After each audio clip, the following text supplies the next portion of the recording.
السلام علیکم viewers, welcome to best health advisor channel. کمر درد کے بارے میں آج ہم بات کریں گے۔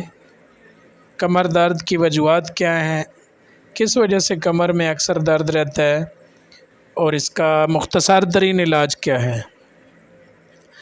آگے بڑھنے سے پہلے میں ملک عمر اوان اور آپ دیکھ رہے ہیں بیسٹ ہیلتھ ایڈوائزر چینل۔ آپ اگر ہمارے چینل پہ نئے ہیں تو ہمارے چینل کو ضرور سبسکرائب کریں، بیل آئیکن کو پریس کریں اور آنے والی تاکہ تمام ویڈیوز آپ تک پہنچتی رہے۔ کمر درد کی وجوہات کے بارے میں بات کریں تو کمر کے پٹھوں کا کھنچاؤ یہ کمر درد کی وجوہات میں سب سے عام وجہ ہے، جو کسی بھاری وزن کے غلط طریقے سے اٹھانے یا کمر کو جھٹکا لگنے سے جنم لیتی ہے۔ یہ بہت زیادہ جسمانی مشقت کی وجہ سے بھی ہو سکتی ہے۔ زیادہ دیر بیٹھے رہنا یا بیٹھنے کا غلط انداز، کمر کی قدرتی ساخت میں کسی خرابی کا واقع ہو جانا۔ کمر کی قدرتی ساخت میں ریڑھ کی ہڈی ایک ستون کا کام کرتی ہے۔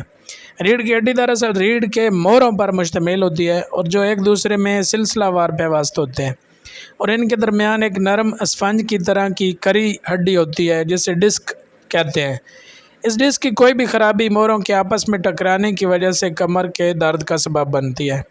آرتھرائٹس کمر کے موڑوں کے جوڑوں کی خرابی سے جنم لینے والی کمر درد کی وجوہات میں سے ایک ہے۔ آسٹیوپروسس یا ہڈیوں کا بھربھرا پن، ریڑھ کی ہڈی میں کسی پھپھوندی یا بیکٹیریا کی انفیکشن یا ہڈیوں کی ٹیبی، ریڑھ کی ہڈی میں کینسر یا غیر کینسر گلٹی کا بننا، گردوں میں انفیکشن یا پتھری۔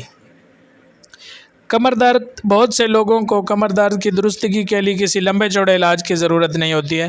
بغیر نسخے کے دستیاب درد دور کرنے والی دوائیں اسے ٹھیک کر دیتی ہیں۔ بہت شدید درد کی صورت میں ذرا سخت علاج کی ضرورت پیش آ سکتی ہے، جو لازمی طور پر کسی مستند ڈاکٹر کے مشورے اور نگرانی میں ہی ہونی چاہیے۔ کبھی کبھار اور عارضی وجوہات سے اٹھنے والے کمر درد کے لیے غیر سٹیرائڈ سوجن اور درد دور کرنے والی دوائیں یعنی نیسیڈ کہتے ہیں، جیسے کہ بروفن، نیپروکسن مفید ثابت ہوتی ہے۔ بعض اوقات درد دور کرنے کی عام دوائیں یعنی پیراسٹامول ہی کارگر ثابت ہو جاتی ہے۔ تاہم بروفن کی قسم کی دوائیں اس قسم میں اس صورت میں بڑی احتیاط سے لینا چاہیے۔ اگر کسی کا ہاضمہ خراب ہے تو اس کے گردے صحیح کام نہ کرتے ہوں۔ کمر درد کی وجوہات سے نجات کے لیے بغیر نسخہ دستیاب دوائیں تجویز کرنا، خوراک اور لمبے عرصے تک لینا نقصان دہ بھی ثابت ہو سکتا ہے۔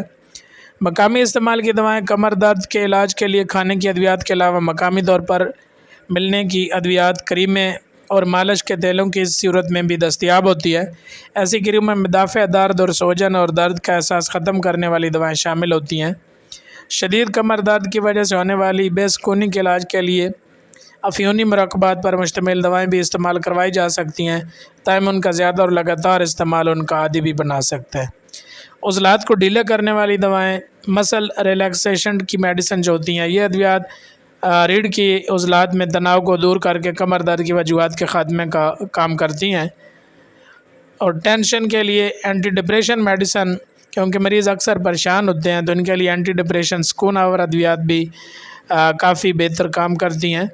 اگر اس علاج سے آرام نہ آئے تو سٹیرائڈ کے ڈاکٹر صاحبان جو آرتھوپیڈک ہوتے ہیں وہ کارٹیسون کے انجیکشن آپ کی کمر میں لگا سکتے ہیں، جن کا اثر 3 ماہ تک برقرار رہتا ہے۔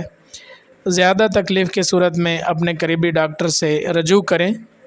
اگلی ویڈیو تک کے لیے اپنے میزبان ملک عمر اوان کو اجازت دیجیے۔ اللہ نگہبان۔